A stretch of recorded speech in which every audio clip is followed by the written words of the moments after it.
Tonight we focus on the Ukraine-Russia war, now its third year of full-scale combat. The conflict has entered a new phase of attritional warfare, intense diplomacy and winter preparation as leaders gather in London to redefine Europe's support to Kharkiv. The London Summit Coalition of the Willing, Ukrainian President Volodymyr Zelensky arrived in London this morning to attend the higher-level summit of European allies led by British Prime Minister Keir Starmer. Starmer announced that the United Kingdom and European partners will not remove Russia oil and gas from global market via direct frozen Russia assets to help fund Ukraine's defense and reconstruction.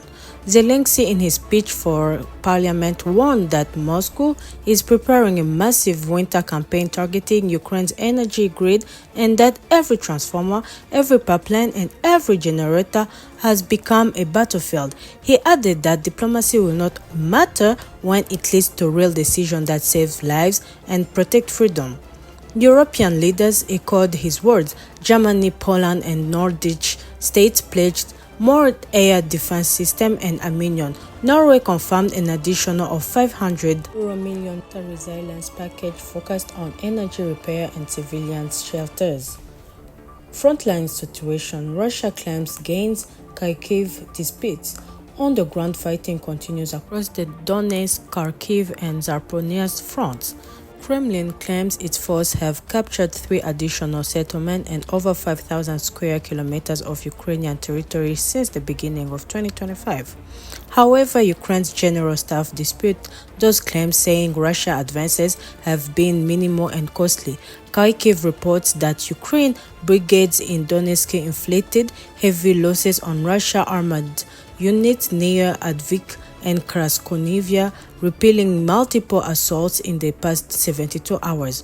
Drone footage released by Ukraine Defense Ministry shows destroyed Russian columns along key supply routes, while Ukrainian artillery continues to strike Russia's position according to Dnipro River. In the northeast, Russian troops are attempting to encircle Kupian, a strategic logistics hub. Ukrainian engineers are reinforcing defense lines and evacuating civilians as the region faces relentless shelling. Economic front: U.S. sanctions target Russia oil. The United States today imposed new sanctions on Russia's 2 largest energy companies, Rosneft and Lukoil, accused them of funding Moscow's war machine. The move has shaken global energy markets, pushing oil prices up by nearly 4%. China temporarily suspended short-term Russia oil imports, while India said it will review procurement exposure.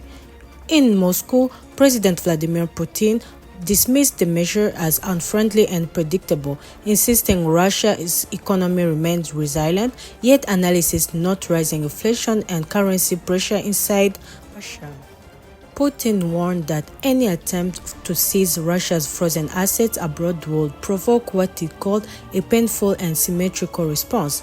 Infrastructure or energy under fire. For Ukrainians, the frontline now includes the power grid itself. In recent days, Russia launched massive drone and missile barrage against Ukraine's gas and power facilities, forcing Kyiv to import emergency energy from neighboring countries. Zaporizhzhia nuclear plant, under Russian control, was disconnected again from Ukraine's national grid, the 7th time since the invasion began. Kyiv accuses Russia of deliberately severing external links to integrate the plant on its own network.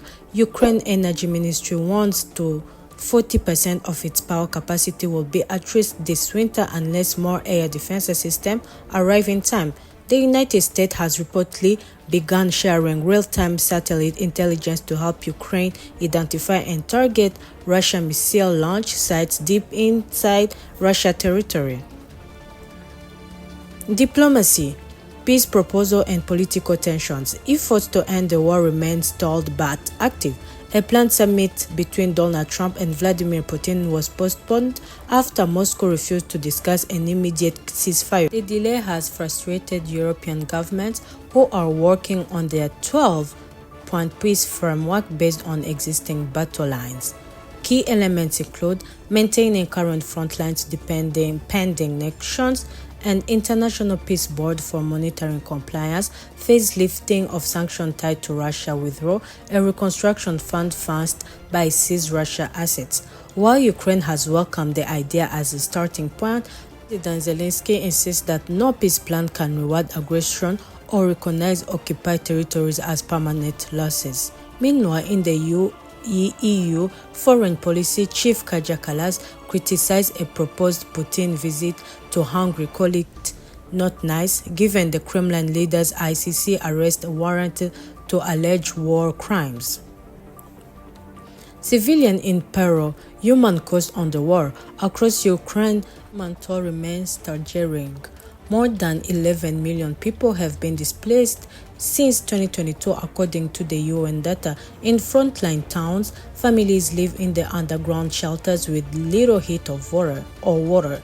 International aid convoys continue to face danger from drone strikes and damaged infrastructure. The World Food Programme warns that a harsh winter could bring a second humanitarian wave if energy networks collapse. Despite hardships, Kharkiv remains defiant. Volunteers continue to deliver supplies and local engineers work around the clock to repair damaged substations. One engineer told Afronews, "We rebuild every night what they destroy by day. It's our form of resistance." Global alignments. New world tensions. Beyond Europe, the world is rewarding global alliances. China has called for responsible dialogue, but Western officials say Beijing continues to supply Russia with critical dual use in technology. Turkey has positioned itself as a mediator, hosting secret talks between Russia and Ukraine envoys.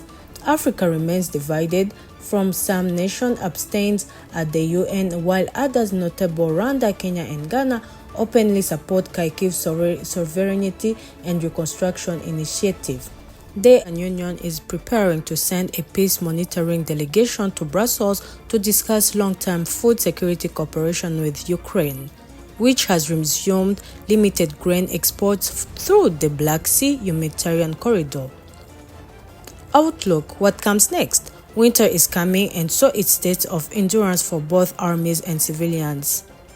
Military analysis predict Russia will intensify its attacks on Ukraine infrastructure to exhaust its population, while Ukraine aims to sustain drone strike and sabotage deep inside Russia territory to keep pressure on Moscow. Political: Europe's unity will also be tested. Economic fatigue, rising energy costs, and growing nationalities parties could erode consensus if the war drags into 2026 without any breakthrough. From now, Western leaders insist the choice is clear: stand with Ukraine and risk a world war. Force determines borders. As night falls across Eastern Europe, artillery still echoes from the Donbass, and millions brace for another winter under fire. From the battlefield of Ukraine to the meeting rooms of London and Brussels, the struggle is much about as a territory, freedom, sovereignty, and survival.